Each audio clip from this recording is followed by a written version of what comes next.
What's up guys, it's me Jeremy. So it's that time again, we do a lot of videos about like the development of champions and just like some of the decisions that Riot made that don't really get released into the game, and over time, we develop a library of research and all that stuff, and there's just a couple of abilities that, really stand out amongst the others that are just so much more cooler, crazier, and generally just more awesome. And it's really fun to take a look at these super cool abilities that didn't make it into League of Legends and just show them off and just talk about, the design space that Riot likes to explore, as well as, analyze the abilities. And it's not entirely impossible that some of the abilities might actually show up in the game on a different champion somewhere in the future.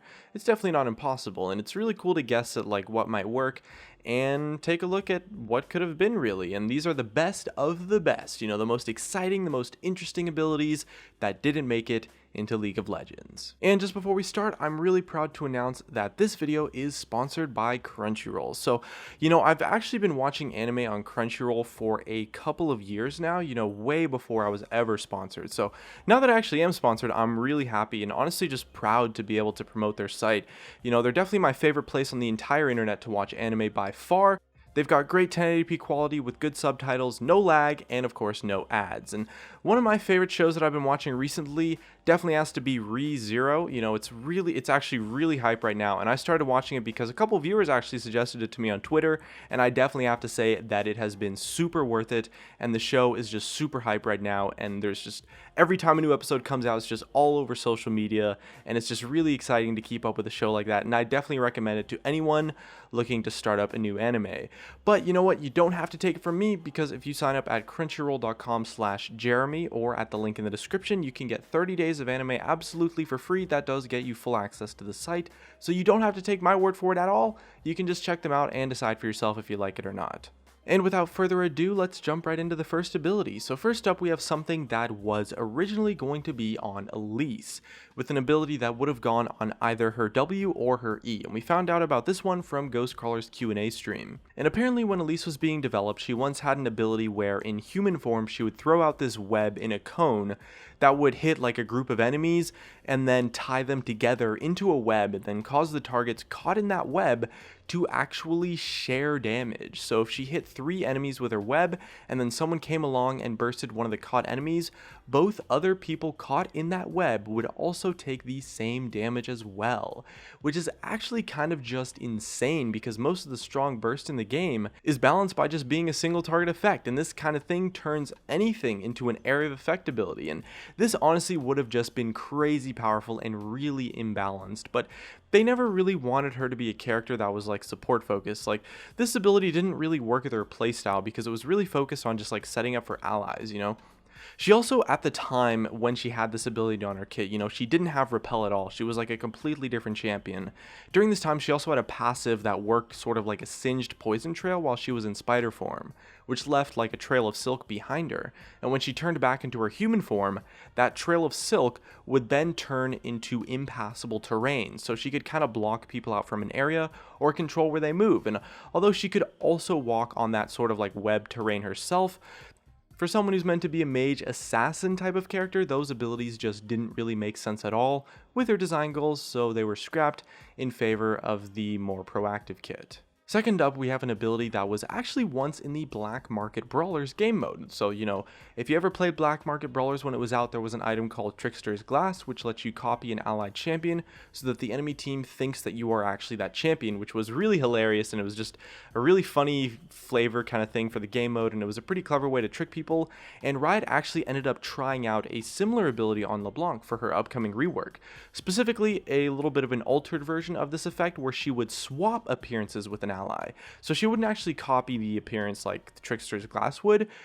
Her ally would actually start to look like LeBlanc, and she would look like her ally. And this version ended up being scrapped completely because they didn't think that the gameplay would hold up over time, and it would kind of constantly have to be updated to just deal with so many changes to the game in terms of like the code and the infrastructure, which is honestly kind of a shame, but unfortunately cool stuff does tend to get scrapped for reasons like that quite frequently, and as a result, the ability was cancelled.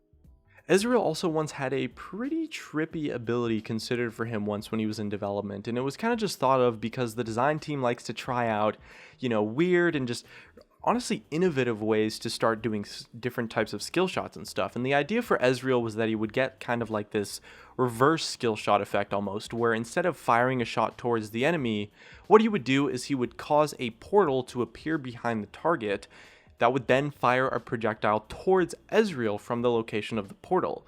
So you could click and place the portal just like any other normal targeted ability, and then you would shoot out a skill shot from the portal that would shoot towards Ezreal. And it's pretty hard to think about how this kind of ability might work on Ezreal from like a flavor perspective, but it could actually work on someone else. And this is the kind of ability that could definitely be coming in the future. And it would have been a little bit like maybe Echo or Ari's Q, where the skill shot kind of like returns and bounces back so they can try to get position and get the hit off and land the skill shot. And it's actually a really cool way to do a kind of skill shot. And apparently it felt really great when it was pulled off successfully, but the ability was a little bit too complicated and didn't entirely work or make sense on Ezreal thematically. Up next, we have a pretty crazy ability that was tested out for the original Zilean rework, actually. Or I guess it's like the update thing. I don't know if you could necessarily call it a rework, but back when Zilean's kit was pretty significantly changed. And Ride Zephyrus mentioned that they tried to give Zilean a more literal sense of just time control to Zilean by essentially giving him like this slowing field effect that would actually affect projectiles. So if you think of Jace's gate, but then instead turned into like an area of effect, and then if an enemy fired a projectile through it, like an Ezreal Q or something, the enemy's projectile would get slowed down through the zone and be, a lot easier to avoid. But then at the same time, allied projectiles would also be sped up, so they would hit a lot faster, kind of like a Nidalee Spear, for example. There's crazy ways to abuse something like that, Blitzcrank Hook even. So it was kind of just an interesting way to interact with skill shots. It would interact with your allied skill shots as well as your opponents, which might have been the only ability to ever have done that. So it was definitely a pretty interesting design, but it ended up just not working out.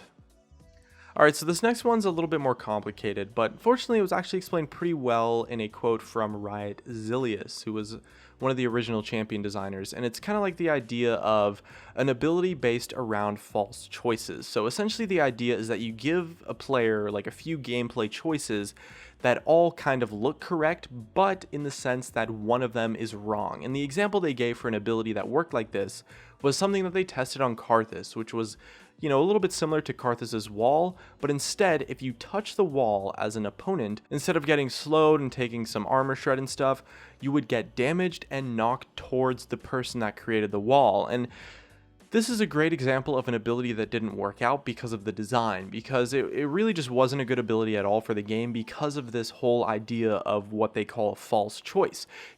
Essentially, you would never ever want to go towards the wall. Like, you would never want to actually interact with the wall knowing that you'd just get damaged and knocked towards Karthus. And it wouldn't have been so bad if Karthus had a way to like knock you into the wall or to force you into that type of situation, but without it, the ability actually ends up just being really awkward because it creates the situation where you as the Karthus player really want people to get hit by the wall, but as an opponent, you literally just never ever want to walk into it. So it creates a very awkward gameplay pattern that overall just isn't very healthy design at all, and as a result, the ability was scrapped. Next up is a pretty crazy idea that came from Riot Ezreal while he was designing Nasus, actually, and the idea was that he would have some kind of like a soul system that would give him a completely different resource at the time, which was souls.